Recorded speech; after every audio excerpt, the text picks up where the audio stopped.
حزب التحرير Danemark.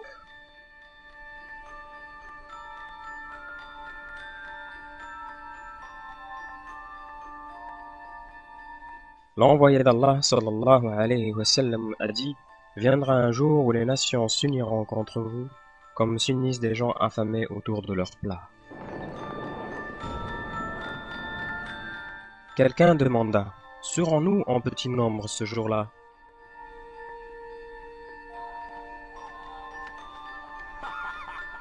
Il répondit: Certainement pas. Vous serez ce jour-là nombreux, mais égal à l'écume sur l'eau. Allah fera que la crainte de vos ennemis à votre égard sorte de leur poitrine, et Allah placera dans vos cœurs al-wahn.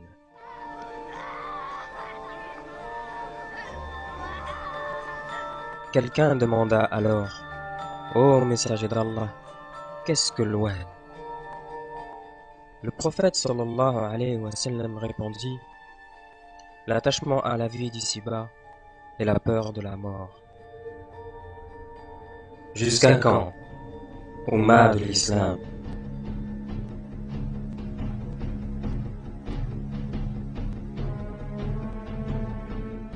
L'Occident, avec la direction des Britanniques et des Français, colonise le monde islamique au cours du XIXe siècle.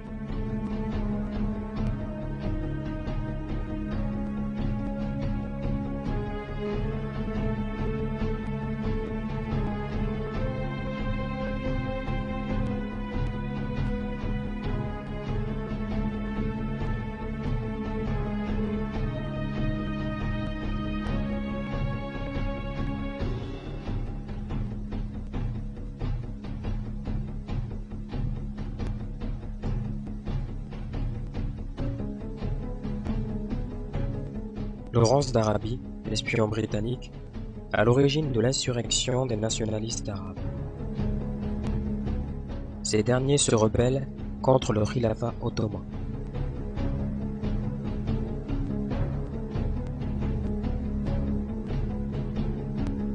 Le traître Faisal, fils de Hussein, gouverneur de la Mecque, qui était lui-même pion de l'Angleterre.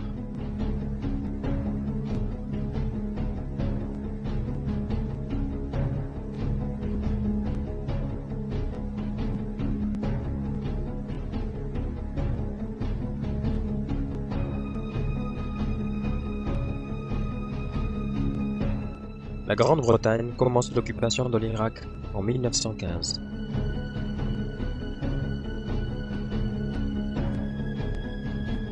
Déclaration Balfour en 1917. La Grande-Bretagne promet aux Juifs un foyer national en Palestine, qui deviendra l'État d'Israël. Le général britannique Allenby en 1917, lorsqu'il conquit la Palestine, déclara: Aujourd'hui, les croisades se sont achevées. Les forces coloniales occupent Istanbul, la capitale du Khilafat, en 1918. Le détroit du Bosphore est mis sous tutelle franco-britannique. Début des travaux de la conférence de Lausanne, le 20 novembre 1922. L'Angleterre y demande 4 requêtes. Première requête, abolition du khilafat. Deuxième requête, exil du khalife. Troisième requête, confiscation des possessions du khalife. Quatrième requête, instauration d'un État turc sur une base laïque. Mustafa Kemal commence les intimidations. Il utilise des manœuvres machiavéliques pour obliger ses opposants à accepter les requêtes de l'Angleterre. Et malgré tous ses efforts, ses tentatives sont restées vaines. Il décida alors de faire dissoudre par la force la première assemblée parlementaire. Et lorsque la deuxième assemblée parlementaire a refusé d'accepter les requêtes anglaises, Mustafa Kemal a fomenté des complots politiques afin de faire admettre les demandes britanniques par la force. Lord Curzon, architecte de la conférence de Lausanne, répond à un député de la Chambre des communes britannique qui critique ces accords et qui lui pose la question suivante. Pourquoi offre-t-on l'indépendance à la Turquie alors que les pays arabes sont colonisés? Il répondit: le point en question est que la Turquie a été détruite et ne se relèvera plus jamais, car nous avons détruit sa force spirituelle, le khilafat et l'islam. Le khalifa est assiégé et expulsé.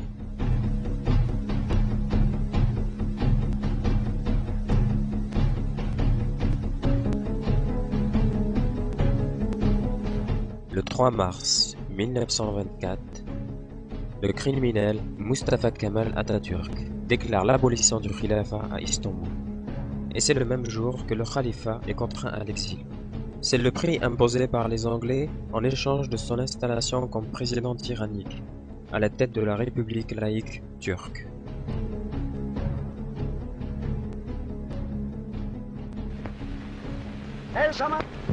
Enfants de la patrie, on doit continuer l'exécution de notre rôle principal. On continuera à appliquer notre programme.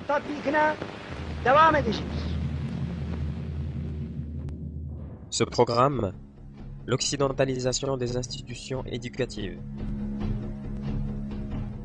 l'adoption des lettres latines et l'abandon des lettres arabes.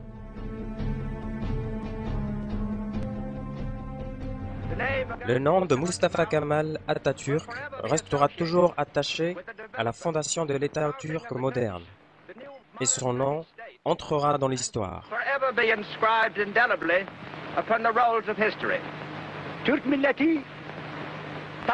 La nation turque est démocratique par nature. Je n'ai aucun doute que la nation américaine, qui a des principes élevés et profonds, soit l'amie de la Turquie. Peut-être que cela amènera à un monde d'amour, que tous les préjugés vont disparaître et que toutes les nations vivront dans la paix et la modernité. It can lead to a world of love, with all old prejudices erased, with all nations coexisting in peace and prosperity.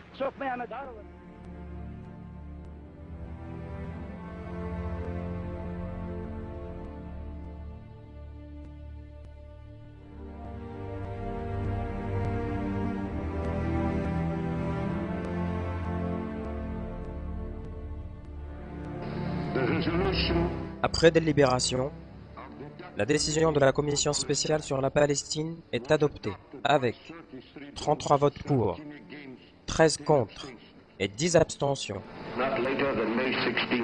Le 16 mai prochain, dernier délai, le gouvernement de transition juif prendra donc ses fonctions, en coopération avec les représentants des Nations Unies en Palestine.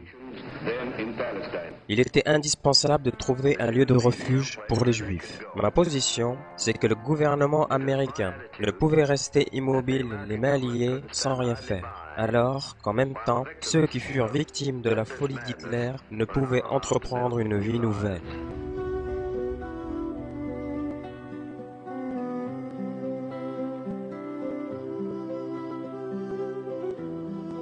L'annonce de l'instauration de l'État d'Israël a entraîné l'accentuation de la campagne d'expulsion des musulmans.